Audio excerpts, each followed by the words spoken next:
Hello friends, welcome to my YouTube channel Sweet Moment. I am here with a new part of Until Next Life. तो friends, last part मैंने आप लोगों को बताया था, क्या बताया था? हाँ, जो वांग जी है वो पुलिस की ट्रेनिंग कर रहा था और विंग भी अब डॉक्टर बनने के मतलब सर्जन बनने के लिए परफेक्टली फ़ाइन था। उसका जो चेकअप हुआ था उसके बाद सिचैन ने उसे कहा था कि अब वो कल से सर्जरी कर सकता है और इस बात से विंग एंड वांग जी दोनों बहुत ज़्यादा हैप्पी थे। उस टाइम को बीते हुए काफ़ी टाइम हो चुका था। विंग हॉस्पिटल में वैनिंग के रूम में एंटर होता है। वैनिंग विंग को देखकर स्माइल करता है और कहता है, विंग तुम्हें देख के अच्छा लगा, बैठो, तुम्हारा सेशन स्टार्ट करते हैं।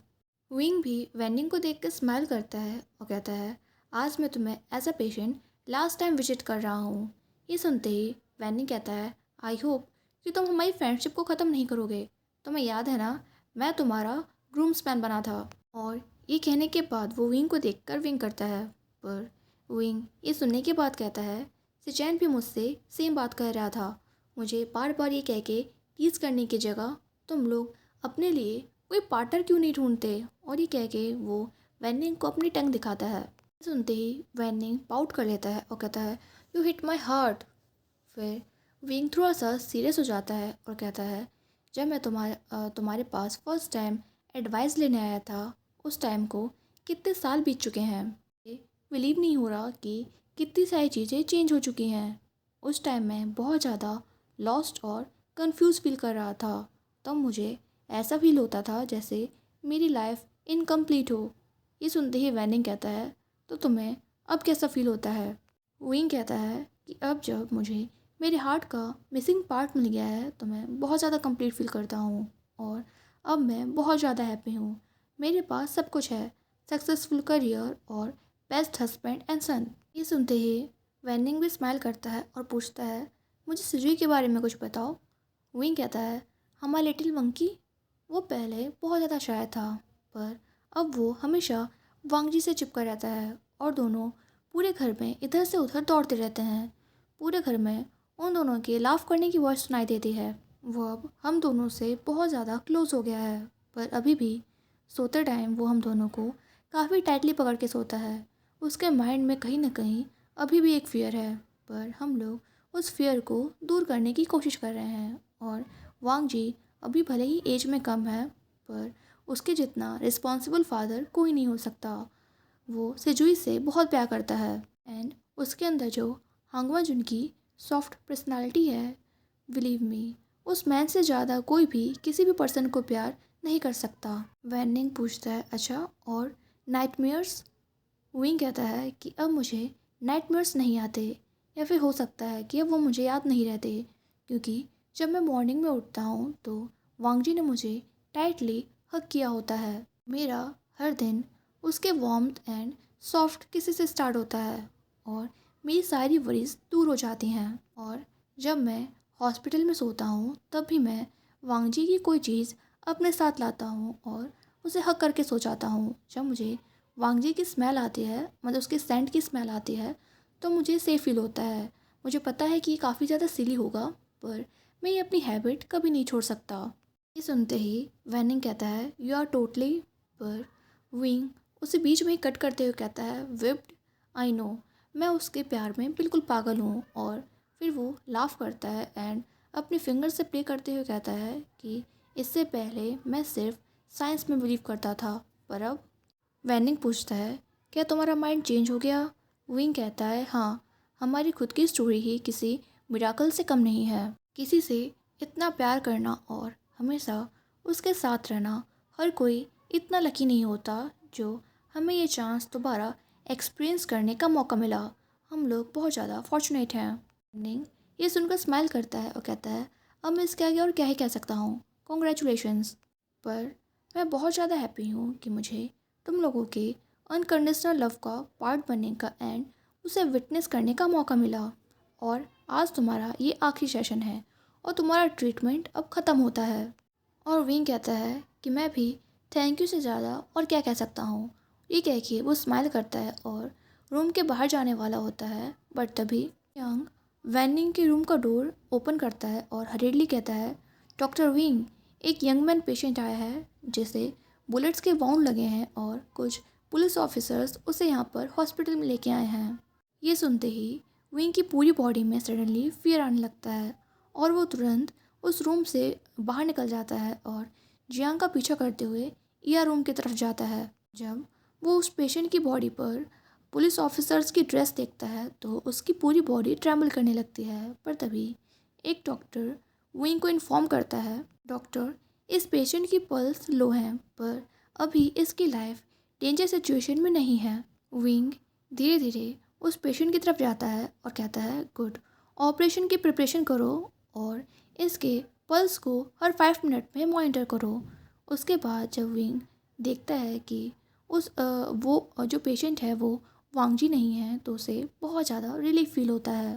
बट विंग ये भी सोचता है कि वो कितना ज़्यादा सेल्फिश हो रहा है। पर फिर विंग सोचता है कि चाहे वो कितना भी क्यों ना ट्राई करे, वो इस फियर के बिना नहीं रह सकता। बट फिर वो खुद को कंपोस्ट करता है और ऑपरेशन थिएटर में जाता है और सक्सेसफुली ऑपरेशन करता है। पर जब वो ऑपरेशन करने के बाद रूम के बाहर आता है तो वो वांगजी को कॉरिडोर में उसकी तरफ आते हुए देखता है। पर वांगजी ऑकवर्डली अपनी शर्ट को छुपाने की कोशिश कर रहा था। वांगजी के शर्ट पे ब्लड लगा हुआ था। विंग वांगजी से पूछता है, तो इस पेशेंट को हॉस्पिटल में तुम लाए थे? वांगजी कहता है, हाँ। अब वो कैसा है? विंग कहता है कि अब वो पेशेंट ठीक है एंड कुछ आवर्स बाद जब वो होश में आएगा तो तुम्हारे क्वेश्चंस के जवाब दे पाएगा। पर ये कहते कहते विंग की वॉइस ब्रोक करने लगती है और वो वांगजी को एकदम से टाइटली हग कर लेता है और क्राई करने लगता है। ये देखते ही वांगजी भी विंग को टाइटली हग कर लेता है और कहता है, आई एम सॉरी। विंग पूछता है, क्यों? वांगजी कहता है, मुझे नहीं पता, पर तुम क्राई कर रहे हो, इसका मतलब है मैंने ज़रूर कोई मिस्टेक की होगी। विंग कहता है, गॉश वांगजी, तुम कितने ज़्यादा अडोरेबल हो, मैं तुमसे अपसेट भी नहीं हो सकता। पर फिर वो वांगजी से अलग होता है और कहता है, तुम्हारी ये मिस्टेक है कि मैं तुमसे बहुत प्यार करता हूँ और तुम्हें पता है वांगजी, मैं कितना ज़्यादा स्कैर्ड हो गया था। ये सुनते ही वांगजी कहता है, मुझे वो बॉय रास्ते में मिला, वो शायद किसी फाइट में आ गया था और उसे देख के मुझे अपना पास्ट याद आ गया, इसलिए मैंने उसे अपने जैकेट से कवर कर दिया था। विंग कहता है, वांगजी, तुम एक पुलिसमैन के लिए कुछ ज़्यादा ही सॉफ्ट नहीं हो? ये सुनते ही वांगजी कहता है, और विंग, तुम एक डॉक्टर होने के लिए बहुत ज़्यादा क्राई बेबी नहीं हो? और ये कह के वो विंग को किस करने लगता है। पर विंग तुरंत वांगजी को पुश कर देता है और कहता है, वांगजी, हम लोग हॉस्पिटल में हैं।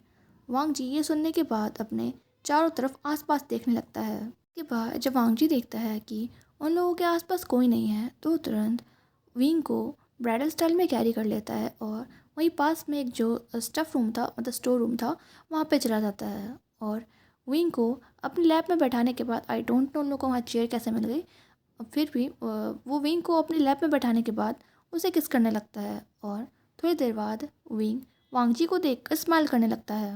वांगजी कहता है, दैट इज़ राइट, मुझे हमेशा अपनी ऐसी ही स्माइल दिखाया करो और तुम अभी ब्रेक पे हो ना, हम दोनों कडल कर सकते हैं, मैंने तुम्हें बहुत मिस किया। विंग सुन के ओके कहता है, पर फिर वो धीरे धीरे वांगजी की पूरी बॉडी को चेक करने लगता है और कहता है, तुम कहीं पे हर्ट तो नहीं हुए हो ना? तुम कभी भी केयरफुल नहीं होते और उस वजह से तुम्हें वाउंड्स आ जाते हैं। वांगजी कहता है कि नहीं, मैं फ़ाइन हूँ। बट विंग को वांगजी की बॉडी पे एक स्क्रैच दिखता है और वो उसे देखते हुए कहता है, तो ये क्या है?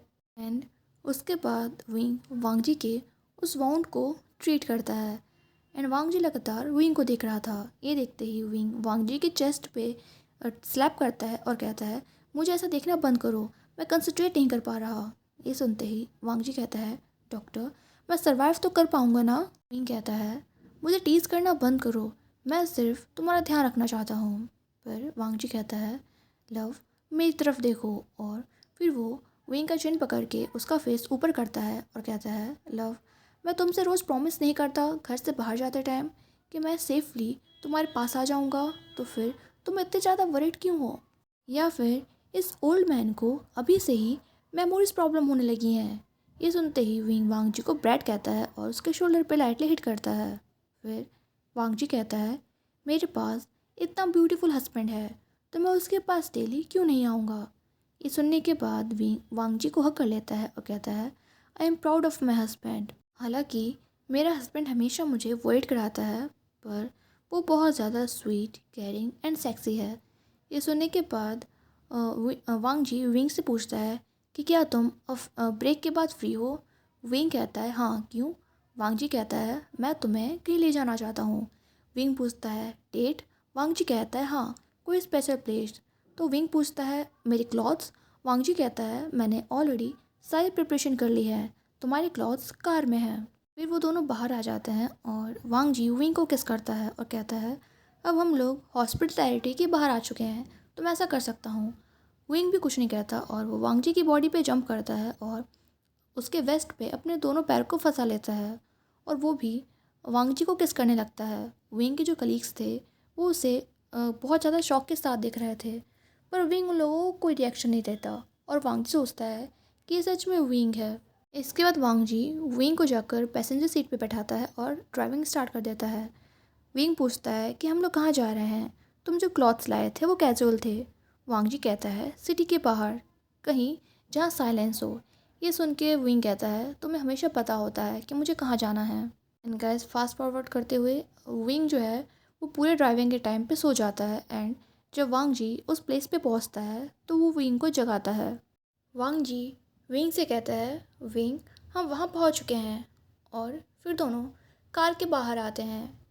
विंग जब अपने सामने के प्लेस को देखता है तो बहुत ज़्यादा शॉक हो जाता है और कहता है, वांग जी ये प्लेस तो बिल्कुल तभी। वांग जी कहता है, क्लाउड्स की तरह है। फिर वांग जी विंग को बैकअप कर लेता है और उसके नेक पर किस करते हुए कहता है, जहाँ हम फर्स्ट टाइम मिले थे, जहाँ हमने फर्स्ट टाइम किस किया था और एक दूसरे को प्यार किया था। विंग क्राई करने लगता है और कहता है, वांग जी तुम हमेशा मुझे क्राई करवाते रहते हो, बट हैप्पीनेस की वजह से मुझे ये प्लेस बिल्कुल एक ड्रीम की तरह लग रहा है। मैं यहाँ पर हम दोनों को फील कर सकता हूँ और मैं यहाँ पर तुम्हारे गिटार की और मेरी फ्लूट की वॉइस भी सुन सकता हूँ, मतलब इमेजिन कर सकता हूँ। वांग जी कहता है, विंग तुम सब कुछ बहुत ब्यूटीफुल डिज़र्व करते हो। तुम्हें पता है मैं हमेशा इसी माउंटेन के पास तुम्हारा वेट करता था कि मैं कब तुम्हारी लाफिंग की वॉइस सुनूंगा, कब तुम मुझे टीज़ करोगे, कब मैं तुम्हें हक करूँगा। पर जब तुम वापस आए तो मैं तुम्हारे साथ कोल्ड एक्ट कर रहा था, पर तुमने फिर से मेरे हार्ट को वार्म कर दिया और मैं हमेशा उस टाइम को रिग्रेट करता हूँ जब मैं तुम्हारे साथ कोल्ड एक्ट कर रहा था। पर उसने मुझे टाइम की वैल्यू करना सिखा दिया और अब मैं कभी भी अपनी आंखें तुमसे नहीं हटाऊंगा, हमेशा तुम्हारे साथ रहूँगा और तुम्हें इसी तरह प्यार करता रहूँगा। विंग कुछ कहने वाला होता है पर तभी वांग जी कहता है, और मैं तुम्हारे लिए गिफ्ट लाया हूँ फाइनली अपनी मनी से, आज मुझे पहली सैलरी मिली। और ये कह के वो प्राउडली विंग को कुछ दिखाने लगता है और विंग ये सुनते ही लाफ करने लगता है और कहता है, तुम फिर से शुरू हो गए और लगता है आज मैंने अपना शुगर डैडी वाला स्टेटस खो दिया। वांग जी कहता है, हम लोग मैरिड हैं पर फॉरहेड रिबन नहीं पहन सकते वरना लोग हमें पागल समझेंगे, इसलिए मैं अपनी रिंग को कुछ डिफरेंट चाहता था। और फिर वो विंग को रिंग दिखाता है। विंग उन रिंग को देख के कहता है, ये। फिर वो वांग जी को टाइटली हक कर लेता है और कहता है, ये रिंग बहुत ज़्यादा ब्यूटीफुल है, मेरे लिए बहुत ज़्यादा प्रीशियस। वांग जी कहता है, विंग क्या तुम दोबारा मुझसे शादी करोगे और मेरे जैसे वियर्ड बॉय को हैंडल करोगे जिसके अंदर 2 पर्सनालिटीज़ हैं, कभी वो बहुत ज़्यादा पाउटी और बोरिंग होता है और कभी एक चाइल्ड की तरह बिल्कुल अनोइंग जो कभी तभी विंग उसे कट करते हुए कहता है, जो मुझे हमेशा प्रोटेक्ट करता है, जो मेरे सारे मूड स्विंग्स को हैंडल करता है और जो गलती ना होने पर भी मुझसे सॉरी बोलता है, जो मुझसे बहुत प्यार करता है और हमेशा मेरी केयर करता है, जो हमेशा तभी वांग जी कहता है, जो हमेशा हॉर्नी होता है। विंग ये सुन के लाफ करने लगता है और कहता है, राइट। फिर वो वांग जी की नोज़ को टच करते हुए कहता है, जो वो सब कुछ कर सकता है जो विंग डिज़ायर करे। ये सुनते ही वांग जी कहता है, सेमलेस। इसके बाद वांग जी विंग की रिंग फिंगर में उसे रिंग पहनाता है और उसके फॉरहेड पर किस करते हुए कहता है, tight together for ever. Wing भी वांग जी की रिंग फिंगर में रिंग पहनाता है और उसे हक करते हुए कहता है, फॉर एवर। इसके बाद विंग कहता है, वांग जी लान और गगो, ये सेमलिश मैन हमेशा के लिए अब तुम्हें बिलोंग करता है। फिर वांगजी पूछता है एवरीडे, विंग कहता है एवरीडे, एंड दोनों एक दूसरे को हक किए हुए वहीं पे खड़े रहते हैं। एंड गाइस फाइनली ये स्टोरी कंप्लीट हो गई। ओ गॉड गाइस, मुझे खुद को बिलीव नहीं हो रहा कि मैंने फाइनली ये स्टोरी कंप्लीट कर दी। ऑलमोस्ट 3 साल हो चुके हैं जब मैंने ये स्टोरी फर्स्ट स्टार्ट की थी शेयर करना, बट ओ गॉड मुझे खुद को बिलीव नहीं हो रहा।